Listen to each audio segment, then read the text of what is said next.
তিনজন ভগবান আছে। কে কে? মাঝখানে কে থাকে? সুভদ্রা। ডান দিকে কে থাকে? বলরাম।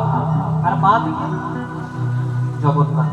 মধ্যখানে সুভদ্রা ভগিনী, দক্ষিণে বলরাম। মধ্যখানে সুভদ্রা ভগিনী, দক্ষিণে বলরাম। মধ্যখানে সুভদ্রা ভগিনী, দক্ষিণে বলরাম।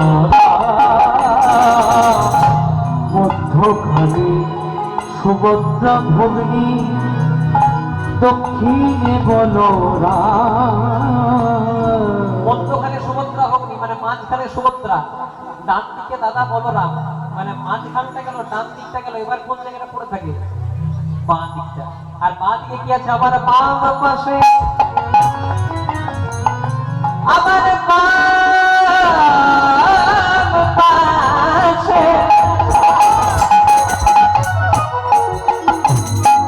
জগন্নাথ হয়ে দাঁড়াইয়াছে।